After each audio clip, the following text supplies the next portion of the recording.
ఈ రాష్ట్రంలో ఇసుక కుంభకోణం,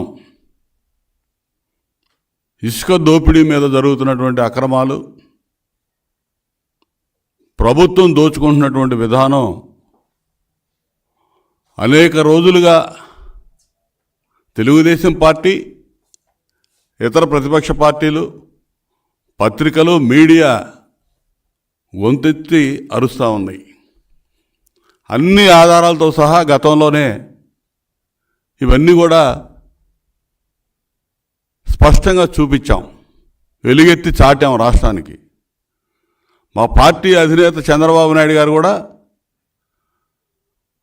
ఎప్పుడో 6 నెలల పైన అవుతా ఉంది, ఇసుకాసురుడు జగన్మోహన్ రెడ్డి అప్పటికే 40,000 కోట్లు ఇసుకలో దోచేశారని, ఇప్పటికీ అది 50,000 కోట్లు చేరింది. ఇసుక అనేది ప్రధానంగా ప్రజలు ఎక్కువగా లబ్ధి పొందుతారు. ఇసుకకి సంబంధించి వ్యవసాయం తర్వాత అత్యంత శాతం ప్రజలు ఆధారపడి జీవనం సాగించే రంగం ఇసుకతో ముడిపడి ఉంటుంది. భవన నిర్మాణ కార్మికులు, దాదాపు ఈ రాష్ట్రంలో ఉన్నటువంటి 40 లక్షల మంది భవన నిర్మాణ కార్మికుల జీవితాలు ఇసుకతో పెనవేసుకొని ఉంటాయి. ఇసుక లభ్యత, వాటి మీద జరిగేటువంటి అటువంటి ఇసుకకి ఈ 5 ఏళ్లలో సక్రమమైనటువంటి పాలసీ అనేది లేకుండా దోపిడీయే ఏకైక పాలసీగా పెట్టుకొని చిందరవందర చేసేసి ఛిద్రం చేసేశారు. 50,000 కోట్లు అక్షరాలుగా ఇవాళ దోచేశారు. ఇసుకలో అడ్డగోలుగా అక్రమాలు జరుగుతున్నాయని గొంతు చించుకొని నరిచాం. పత్రికలు ఘోషించని, మీడియా ఘోషించింది. దున్నపోతు మీద వర్షం పడ్డ చందాన వ్యవహరిస్తూ వచ్చింది ప్రభుత్వం. ఇది యథార్థం. మొత్తం ఇక్కడ లోకల్గా ఉన్నటువంటి హైకోర్టులో కానీ, నేషనల్ గ్రీన్ ట్రిబ్యునల్లో కానీ, సుప్రీంకోర్టులో కానీ అనేక కేసులు దాఖలైన ఈ ఇసుక అక్రమ దందా మీద అడ్డగోలుగా వాదిస్తూ వచ్చింది ప్రభుత్వం. హైకోర్టులో ఏజీ అసలు ఇసుక తవ్వకాలే జరగట్లేదని చెప్పాడు, మైనింగ్ జరగట్లేదన్నాడు. ఇక్కడ ఎన్జీటీకి వెళ్తే అక్కడ జీపీ ఒకరోజు మైనింగ్ జరగలేదని చెప్పాడు, ఒకరోజు ప్రతిమా కంపెనీ వాళ్లే గుత్తేదారులు చేస్తున్నారని చెప్పాడు, ఒకరోజు ప్రభుత్వమే చేస్తుందని చెప్పాడు. ఒక జీపీ, ప్రభుత్వానికి సంబంధించినటువంటి జీపీ 3 రోజులు 3 రకాల స్టేట్మెంట్లు. సుప్రీంకోర్టుకు పోయి కోట్లాది రూపాయల ప్రభుత్వ ధనం, ఈ రాష్ట్ర ప్రభుత్వ ధనం ప్రజల సొమ్ము చెల్లించి అసలు మైనింగ్ ఆంధ్రప్రదేశ్లో జరగట్లేదని చెప్పి స్టే తీసుకొచ్చారు. ఎన్జీటీ ఆర్డర్ మీద స్టే తెచ్చారు సుప్రీంకోర్టు నుంచి. అంటే అడ్డగోలుగా వీళ్ళ దోపిడీని కప్పిపుచ్చుకోవడం కోసం, దోపిడీని పెంచుకోవడం కోసం మళ్ళీ ప్రజాధనమే. కోట్లకు కూడా కోట్లు ఖర్చు పెట్టేది, కోట్లు ఖర్చు పెట్టడానికి కూడా ప్రజాధనమే. అసలు ఈరోజు నిన్న చూసాం మేము. ఈ మాట వారం 10 రోజుల క్రితం చెప్పాం. జాయింట్ కమిటీ, కేంద్ర పర్యావరణ అటవీ మంత్రిత్వ శాఖ నుంచి, పొల్యూషన్ కంట్రోల్ బోర్డు నుంచి, MOF and pollution control board, ఈ రెండింటి నుంచి 2 ఉన్నతాధికారులతో జాయింట్ యాక్షన్ కమిటీ ఒకటి ఫామ్ అయింది. వాళ్ళు మొత్తం కూడా దీన్ని హెడెడ్ బై ఎంఓఎఫ్ వాళ్ళు మొత్తం కూడా ఇన్స్పెక్ట్ చేసి ఎక్కడ కూడా మరి వీళ్ళు ప్రభుత్వం చెప్పినట్టుగా లేదు, అడ్డగోలుగా అక్రమ తవ్వకాలు జరుగుతూ ఉంది, ఇసుక అడ్డగోలుగా దోచేస్తూ ఉన్నారు. పూర్తి ఆధారాలు గూగుల్ టేక్అవుట్స్ దగ్గర నుంచి ఇప్పటికిప్పుడు నిన్న మొన్న తీస్తున్నటువంటి ఫొటోస్ కూడా స్పష్టంగా సమయం, తేదీలుతో ఉన్నటువంటి ఫొటోస్ మొత్తం కూడా రిపోర్టు తయారు చేసి ఎన్జీటీకి సబ్మిట్ చేశారు నిన్న. ఏం చెప్తారు ఈ ప్రభుత్వం? ఏం చెప్పింది? మేము ఎప్పటి నుంచో ప్రతిపక్ష పార్టీగా, తెలుగుదేశం పార్టీ ప్రధాన ప్రతిపక్ష పార్టీగా మా అధినేత చంద్రబాబు నాయుడు గారి దగ్గర నుంచి ప్రతి నియోజకవర్గంలో ఇసుక రీచ్ ఎక్కడైతే ఉందో అక్కడ మాన్యువల్గా మేము పార్టీ కార్యకర్తలకు వెళ్ళి ఎగ్జిబిట్ చేశాం, ఇదిగో జరుగుతుందని చెప్పి వాళ్ళు పెట్టినటువంటి భారీ యంత్రాలతో ఏ విధంగా దోస్తున్నారో చెప్పాం, చూపించాం. ఎవడు నిమ్మకు నీరెత్తినట్టు వ్యవహరించారు, అసలు ఎవడు మాట్లాడలా. ఎన్ని ఆధారాలు చూపించినా కూడా బుకాయిస్తా అసలు చేయనే లేదు అని చెప్పారు. ఇవాళ సాక్షాత్తు కలెక్టర్లు ఐఏఎస్లు అంటే ఏదో గొప్ప అనుకుంటాం. మరి వ్యవస్థ మొత్తాన్ని ఇప్పుడు కూడా నేను వ్యవస్థ మొత్తాన్ని తప్పు పట్టలేదు, కానీ సిగ్గుపడాలి కొంతమంది ఐఏఎస్ అధికారులు. 25 మంది ఐఏఎస్ అధికారులు అక్రమ మైనింగ్ జరగట్లేదని చెప్పి సర్టిఫికెట్లు ఇచ్చారు, సర్టిఫై చేశారు. ఇవాళ ఎంఓఎఫ్ జాయింట్ కమిటీ నిన్న ఎన్జిటీలో వేసినటువంటి రిపోర్ట్లో ఉంది, కలెక్టర్లు తప్పుడు రిపోర్ట్లు ఇచ్చారు, సబ్మిట్ చేశారు. మొత్తం ఒకే విధంగా యూనిఫామ్గా ఒక ప్రొఫార్మా తయారు చేసుకొని సంతకాలు పెట్టినట్టుంది అని చెప్పారు. సిగ్గుపడాలి వీళ్ళు. ఆ కలెక్టర్లు ఎవరైతే ఉన్నారో 25 మంది కలెక్టర్లు ఏ విధంగా ఇచ్చారో అర్థం కావట్లా. రాజశేఖర రెడ్డి అధికారంలో ఉన్నప్పుడు ఆయన అధికారాన్ని అడ్డం పెట్టుకొని అడ్డగోలుగా దోపిడీకి పాల్పడ్డందుకు జగన్మోహన్ రెడ్డి దానిలో పాత్ర వహించినటువంటి 4-5 ఐఏఎస్లు జైళ్లకు పోయారు, లేదా కేసులు పెట్టించుకున్నారు. ఈ రోజున దీన్ని బట్టి చూస్తే కలెక్టర్ల 25 మంది రిపోర్టు ప్రభుత్వాన్ని సమర్థిస్తా ఇచ్చారంటే ఇవాళ మేము మాట్లాడేది కాదు.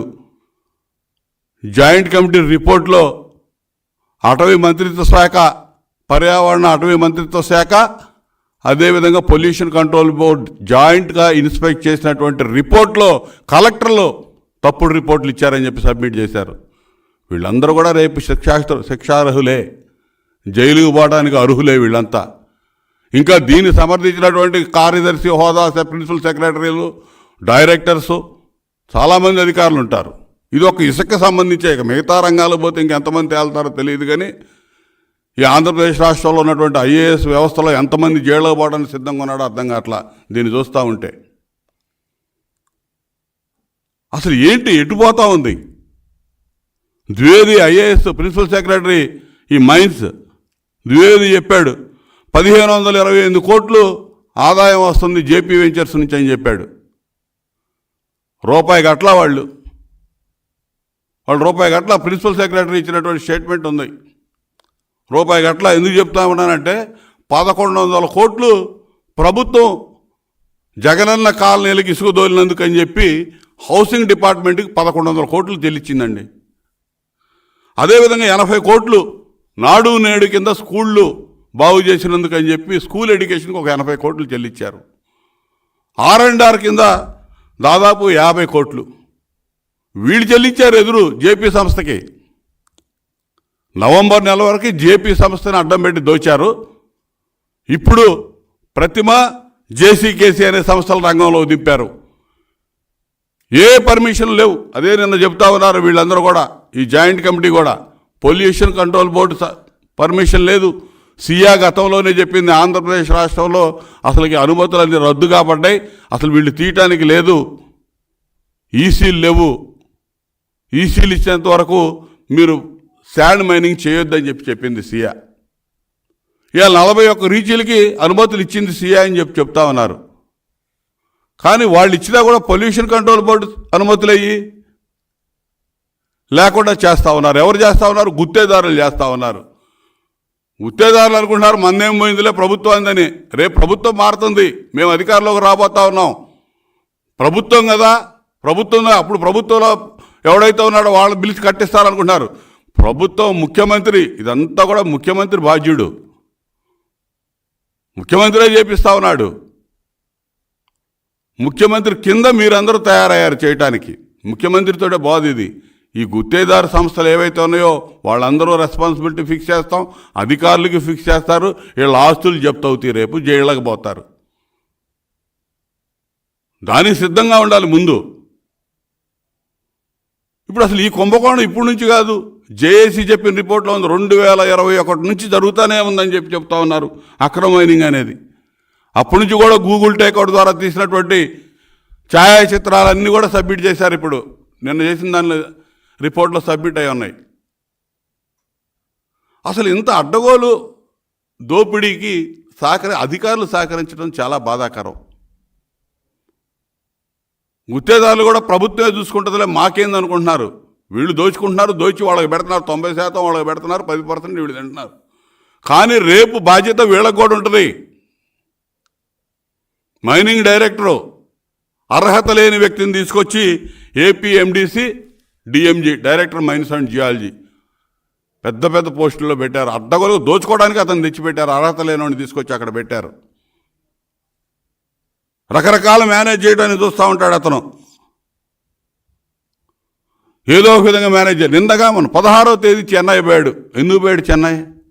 ఎవరిని మేనేజ్ చేద్దామని పోయాడు? ఇదే వీళ్ళ ఆలోచన. దోచుకున్న డబ్బు ధనం కోట్లు ఏదో ఒక విధంగా వెచ్చించి మేనేజ్ చేయడానికి ప్రయత్నాలు చేస్తూ ఉన్నారు, ఇవన్నీ రాకుండా. కానీ న్యాయ వ్యవస్థ మీద మాకు నమ్మకం ఉంది. న్యాయ వ్యవస్థ సక్రమంగా వ్యవహరిస్తబట్టి ఇవాళ వీళ్ళ బండారం అంతా కూడా బయటకు వస్తూ ఉంది. ఇవాళ ఎన్ని చెప్పినా ఇవాళ ఈ జాయింట్ కమిటీ పరిశీలించినటువంటి ఒక్క రీచ్లో కూడా ఒక వ్యాలిడ్ ఎన్విరాన్మెంట్ క్లియరెన్స్ సర్టిఫికేట్ ఒక్కదానికి కూడా లేదని చెప్పి తేల్చింది. దీనికి ఏం చెప్తారు? వాడు సుప్రీంకోర్టు అన్నా లెక్కలేదు, వాళ్ళకి ఎన్జిటికి నేషనల్ గ్రీన్ ట్రిబ్యునల్ అన్నా లెక్కలేదు, హైకోర్టులు అన్నా లెక్కలేదు. యథేచ్ఛగా దోపిడీ జరుగుతూనే ఉంది. అసలు ఆపిన పరిస్థితి లేదు ఎక్కడ కూడా. అప్పుడు కూడా అంతే. జేపీ వెంచర్స్ వాడిది అయిపోయిన తర్వాత బిల్లులు, ఈ శాండ్కి సంబంధించి బిల్స్ సబ్మిట్ చేయాల్సింది. బిల్లు ఒక లారీ వాడు ఇసుక తోలికెళ్తున్నాడంటే బిల్లు ఇచ్చేదానిలో కలెక్టర్ ఆఫీస్ నుంచి ఇష్యూ అవుతాయి బిల్స్. కలెక్టరే బాధ్యత వహించాలి ఆ బిల్లులకి. స్టాంపులు వేసి దొంగ బిల్లులు ఇచ్చేస్తా ఉన్నారు. రీచుల్లో మాన్యువల్గా ఇస్తున్నారు, బిల్లులు రాసి ఇచ్చేస్తున్నారు, డబ్బు కలెక్ట్ చేస్తూ ఉన్నారు ఎక్కడికక్కడే. ఇవన్నీ చూస్తూనే ఉన్నారు, ఎవడు పట్టించుకోడు. సెబ్బ ఒకటి పెట్టారు దీనికోసం పట్టుకోవడానికి. సెబ్ ఎస్పీలు ఏం చేస్తున్నారో తెలియదు, లోకల్గా ఉండే పోలీసులు ఏం చేస్తున్నారో తెలియదు, తహసీల్దార్లు ఏం చేస్తున్నారో తెలియదు. బాపట్ల ప్రాంతంలో అయితే బాపట్ల కలెక్టర్ ఇచ్చిన రిపోర్ట్లు ఇచ్చిన వాళ్ళు లేడు, బతికిపోయాను అనుకుంటున్నాడు. కానీ బాపట్ల ప్రాంతంలో అడ్డగోలు మైనింగ్ జరుగుతూ ఉంది. మా నియోజకవర్గంలో అడ్డగోలుగా జరుగుతూ ఉంది వేమూరులో. అతను నేను రిపోర్ట్ ఇవ్వలేదు, బతికిపోయాను అనుకుంటున్నాడు. ఖచ్చితంగా మొత్తం ఆధారాలు ఉన్నాయి, ఎవరిని వదిలేది లేదు. బుసక పేరు మీద ఇసుక దోచుకుంటారు. కలెక్టర్ పర్మిషన్ ఇస్తాడు, ఇసుక బుసక ఉందని. బుసక అనేది అసలు మా ప్రాంతంలో దొరకదనేది గతంలో ఇచ్చిన రిపోర్ట్లు ఉన్నాయి పర్యావరణ మంత్రిత్వ శాఖ వాళ్ళు. బుసక పేరు మీద ఇసుక దోపిడీ జరుగుతూ ఉంటుంది. అసలు ఈ అడ్డగోలు దోపిడీ ఇక ఆగటానికి లేనట్టు కనపడతా ఉంది. 10-15 రోజుల్లో ఎన్నికల ఎలక్షన్ కమిషన్ నుంచి ఎన్నికల షెడ్యూల్ రాబోతా ఉంది. అప్పటి వరకు కూడా వీళ్ళు ఆపేటట్టు కనపడలేదు. కానీ ఇంతటితో మీరు ఆపినా ఆపకపోయినా ఎక్కడికి పారిపోలేరు. అంత రికార్డెడ్ ఎవిడెన్సు. మొత్తం ఈ గూగుల్ టేక్అవుట్ ద్వారా తీసినటువంటి ఛాయాచిత్రాలను ఏ రోజు, ఏ తారీఖు, ఏ సమయంకి మీరు ఎక్కడెక్కడ ఏ యంత్రాలు, భారీ యంత్రాలు పెట్టి ఏ రీతిలో అడ్డగోలుగా దోచారో 100 రీచ్లు ఉన్నాయి మొత్తం కూడా ఈ రాష్ట్రంలో. ఆ సంబంధిత అధికారులు ఎవడెవడైతే ఉన్నాడో గతంలో మేము చేసినటువంటి ఫేజ్డ్ మేనర్లో మేము చేసిన ఉద్యమాలు, ఇసుక డంపులు ఎక్కడైతే ఉన్నాయో వాటిని ఎగ్జిబిట్ చేసాం. భారీ యంత్రాలతో వీళ్ళు చేస్తున్నటువంటి అక్రమ మైనింగ్ని ఎగ్జిబిట్ చేసాం. అదేవిధంగా అక్కడ లోకల్గా ఉన్నటువంటి తహసీల్దార్లకి పోలీసులకి కంప్లైంట్లు ఇచ్చాం. అవన్నీ అక్నాలజ్మెంట్లతో మా దగ్గర ఉన్నాయి. మైనింగ్ డీడీలు కూడా ఉన్నారు, వాళ్ళు కూడా బాధ్యత వహించాలి. కలెక్టర్లే కాదు, వాళ్ళు ఏం మాట్లాడట్లా. వాళ్ళ పేరు మీద రిలీజ్ అవుతా ఉన్న ఈసీలు వాళ్ళ పేరు మీద తీసుకుంటా ఉన్నారు. గుత్తేదారుల పేరు మీద ఈసీలు తీసుకోకుండా మైనింగ్ వాళ్ళ పేరు మీద ఈసీలు తీసుకుంటా ఉన్నారు. వాళ్ళందరూ కూడా రేపు బాధ్యత వహించాల్సి ఉంటుంది, జైల్లోకి పోవాల్సి ఉంటుంది. కాబట్టి ఇప్పుడు మీరు చేసేదేమీ లేదు, మీరు ఖచ్చితంగా ఫిక్స్ అయ్యారు. మీరు ఇప్పటికైనా మరి ఏం చేస్తారో తెలియదు. పోలీస్ అధికారులు, మైనింగ్ అధికారులు, కలెక్టర్లు లెక్క పెట్టుకోండి. రేపు మీకే సరిపోతాయి జైళ్ళు. మీరు ఏదో అనుకుంటా ఉన్నారు. రాజశేఖర్ రెడ్డి అధికారంలో ఉన్నప్పుడు జగన్మోహన్ రెడ్డి నమ్మి చేసిన అవినీతి పాల్పడిన అధికారులు ఎంతమంది జైళ్ళకి పోయారో, ఎంతమంది మీద కేసులు ఇప్పుడు కూడా రన్ అవుతా ఉన్నాయి. రేపు దీన్ని బట్టి లెక్కేసుకోండి. కానీ వ్యవస్థలు సిగ్గుపడతా ఉన్నాయి, నవ్వుతా ఉన్నాయి మిమ్మల్ని చూసి. ఇవాళ ఎవడో అసలు దీనికి ఏమాత్రం సిగ్గు లజ్జా ఉంటే ప్రభుత్వ అధికారులు కానీ, అధికారంలో ఉన్నటువంటి ప్రభుత్వం కానీ, గతంలో హైకోర్టులో ఒక చిన్న కామెంట్ చేస్తేనే రాజీనామా చేసి పక్కకు పోయినటువంటి మంత్రులు, ముఖ్యమంత్రులు ఉన్నారు. కానీ ఇంతంత పెద్ద పెద్ద ఆర్డర్స్ వచ్చినా, ఇంత పెద్ద కామెంట్స్ వచ్చినా చివాట్లు తిన్నా, మొట్టికాయలు తిన్నా నిమ్మకు నీరెత్తినట్లు ప్రభుత్వం వ్యవహరిస్తూ ఉంది. దీనికి ముఖ్యమంత్రి జగన్మోహన్ రెడ్డి ప్రధాన ఇసుకాసురుడు. ఎవరంటే ఈ రాష్ట్రంలో జగన్మోహన్ రెడ్డి అడ్డగోలు దోపిడీకి అలవాటు పడి ఈ విధంగా ఇసుక మేసేస్తున్నా ఉన్నాడు. దాదాపు 50,000 కోట్లు ఇసుక దోపిడీ రాష్ట్రంలో జరిగిందనేది యథార్థం అనేది స్పష్టంగా మేము చేయడమే కాదు, ప్రతిపక్ష పార్టీగా అన్ని పత్రికలు, మీడియా ఇవాళ స్వయంగా ఈ జాయింట్ కమిటీ రిపోర్టు ద్వారా తేట తెల్లమైందని చెప్పి తెలియజేస్తా ఉన్నా.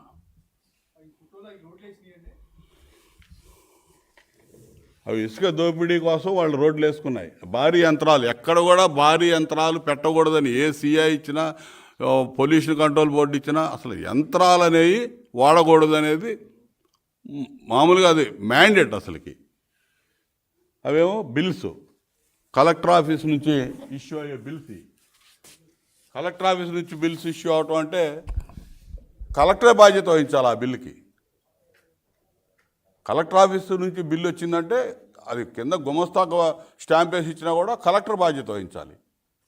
ఇవన్నీ ఉన్నాయి.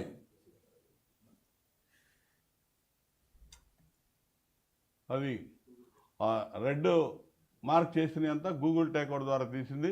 అదంతా ఇల్లీగల్ శాండ్ మైనింగ్ జరిగిన ప్రాంతాలు, జరుగుతున్నటువంటి ప్రాంతాలు.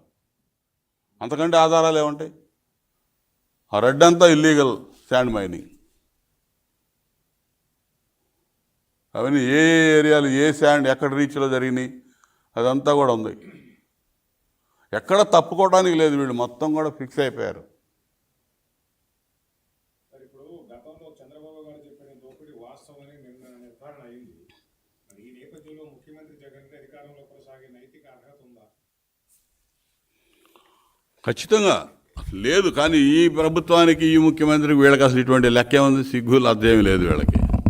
వీళ్ళు అసలు లెక్క చేయరు. ఇటువంటి ప్రజలే చివరికి న్యాయ నిర్ణేతలు వాళ్ళు. కాబట్టి ఇంకెటో 45-50 రోజుల్లో మొత్తం ప్రజలు తీర్పు ఇవ్వబోతా ఉన్నారు. కాబట్టి ఇదంతా కూడా ప్రజలకి తెలియజెప్పి ప్రతిపక్ష పార్టీగా మనం తెలియజెప్తా ఉన్నాం వాస్తవాలు. 100% ఈ రిపోర్ట్ ద్వారా మేము ఏదైతే 6 నెలలు పైన అవుతా ఉంది, మా అధినేత చంద్రబాబు నాయుడు గారు మొత్తం కూడా బహిర్గతం చేసి చెప్పాడు. అప్పటి నుంచి మేము పార్టీ పరంగా మిగిలిన ప్రతిపక్ష పార్టీలందరూ కూడా కలిసి వచ్చే విధంగా అన్ని విషయాలు తేటతెల్లం చేస్తాం. మేము ఆందోళన చేసాం. అవన్నీ కూడా అధికారులు కానీ వీళ్ళందరూ తిప్పికొట్టడానికి ప్రయత్నం చేస్తూ వచ్చారు. కానీ నిన్న ఇచ్చినటువంటి రిపోర్ట్ నేషనల్ గ్రీన్ ట్రిబ్యునల్లో ఈ జాయింట్ కమిటీ రిపోర్ట్ ఏదైతే సబ్మిట్ చేశారో దాని ద్వారా 100% మేము చెప్పినంత వాస్తవం అనేది బట్టబయలైంది.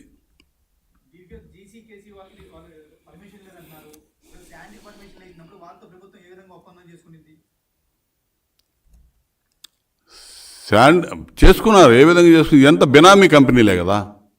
బినామీ కంపెనీలను అడ్డగోలుగా పెట్టేసి చేస్తూ ఉన్నారు.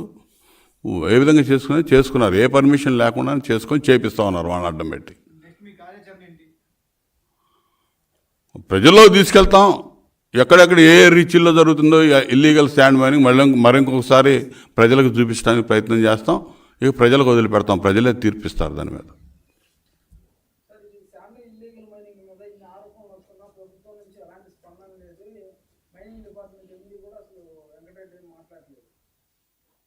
వెంకటరెడ్డి అనేవాడికి అసలుకి అర్హతే లేదు. వెంకటరెడ్డి అనేవాడిని ఈ మైనింగ్ దోపిడీ చేసుకోవడం కోసమే తెచ్చుకున్నారు. ఈ విధంగా అడ్డగోలుగా దోపిడీ చేసుకోవడానికి పనికొచ్చే అధికారి ఎవడున్నాడంటే ఎతికి రాష్ట్రంలో ఎవడు దొరకలా. ఎక్కడో ఉన్నవాడిని, వాళ్ళ బంధువు, వాళ్ళకి కావాల్సిన వాడిని ఎక్కడి నుంచి తెచ్చి పెట్టుకొని అర్హత లేని వ్యక్తికి ఇటువంటి పదవులను అప్పజెప్పి, ఇటువంటి బాధ్యతలు అప్పజెప్పి, ఏపీఎండీసీకి కూడా ఐఏఎస్ అధికారి ఉండాలి. ఏపీఎండీసీకి ఇతనే, డిఎంజీ డైరెక్టర్ మైన్స్ అండ్ జియాలజీకి ఇతనే. ఈ 2 ప్రధాన శాఖలు అప్పజెప్పి అడ్డగోలుగా దోచేసుకుంటా ఉన్నారు. అతను కూడా మేము మొట్టమొదటి పాయింట్అవుట్ చేస్తున్నాము. అతనని కాదు, అసలు ఏముంది ఇక్కడ? ఆరోపణలు కూడా కాదు. ఈ ఆరోపణలు మొదట చేసాం. ఆరోపణలు నిజమైన నిరూపణ అయినాయి నిన్న.